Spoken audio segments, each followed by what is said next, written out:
Ya. Listo, buenas noches, ingeniero. Mi nombre es Saúl Talombo y voy a explicar el proceso que seguí para realizar mi modelo, que fue la imagen 10.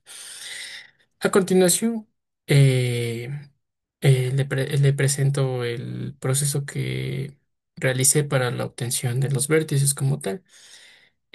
Como tal, mi código era del 2019-21-25-6 asociado a la imagen 10, que es como una manzana. Entonces, el proceso que yo realicé para obtener las coordenadas es como tal realizar un dibujo en la aplicación de GeoGebra, donde se puede ver aquí en la siguiente imagen cada uno de los puntos que utilicé y los segmentos que dividían a la imagen como tal.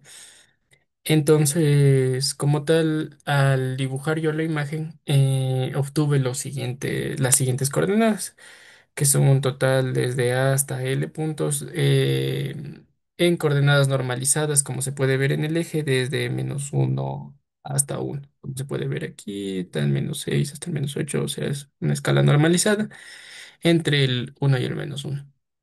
Entonces, como tal, obtuve los siguientes vértices y de los siguientes vértices procedí a realizar el código, que como tal, aquí empezamos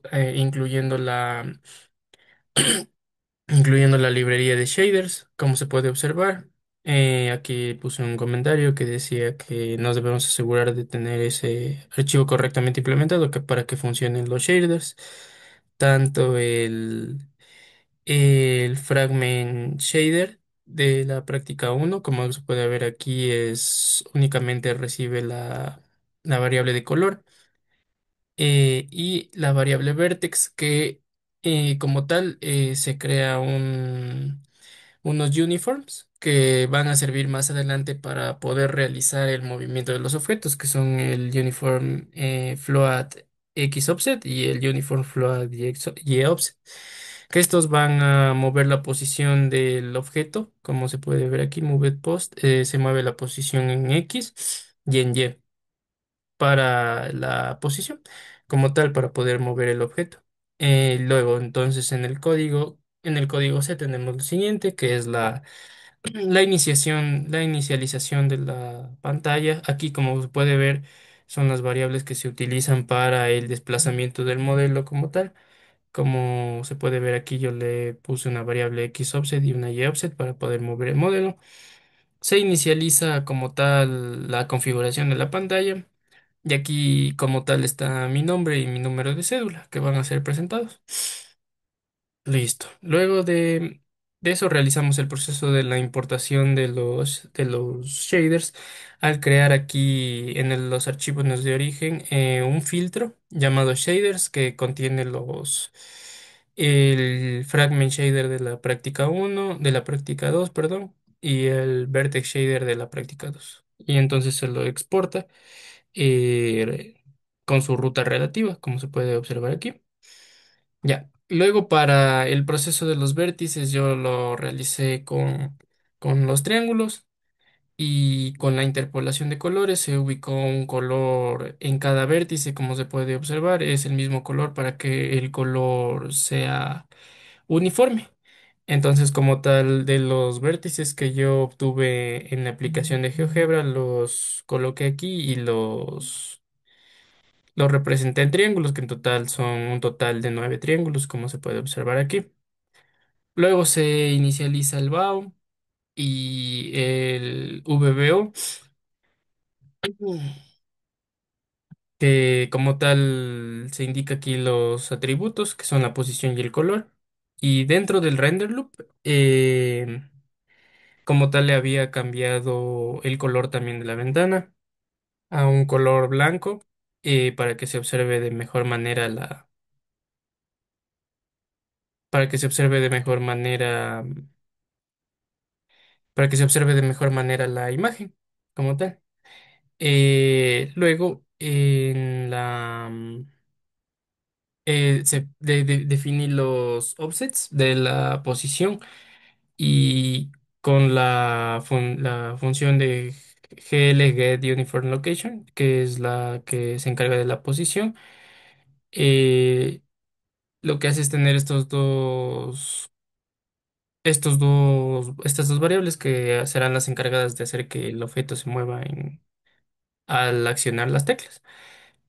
Luego se inicializa el bao como tal, se pasa la información de los vértices y luego se dibujan los triángulos, que en este caso son 27 vértices que se va a dibujar, 27 del proceso de dibujo, que va porque son 9 triángulos por 3 vértices, que nos da igual a 27. Ya. Y al final, en el input realiza la configuración de las teclas para poder mover el modelo. Como tal, se crea una función que es process input, donde este era ya la de la variable que si se aplastaba la tecla de escape como tal, se cerraba la pantalla.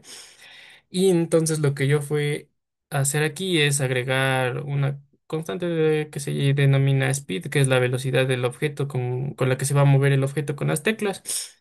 Y a cada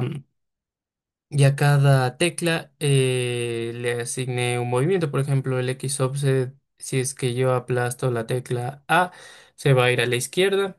Entonces aquí se le resta y se le iguala a la velocidad al offset, que es la posición del objeto como tal, como lo vimos en el vertex shader. Y también, por ejemplo, así para las diferentes teclas. Yo lo hice la configuración para la tecla A, para la tecla D, para la W y la S, que son los movimientos izquierda, derecha, arriba, abajo.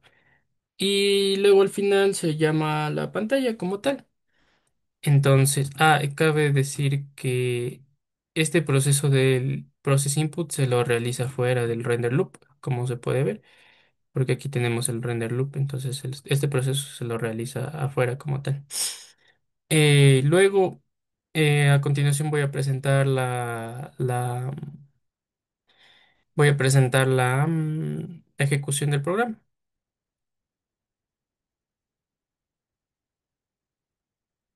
Entonces, como se puede ver ahí, está el modelo de la manzana.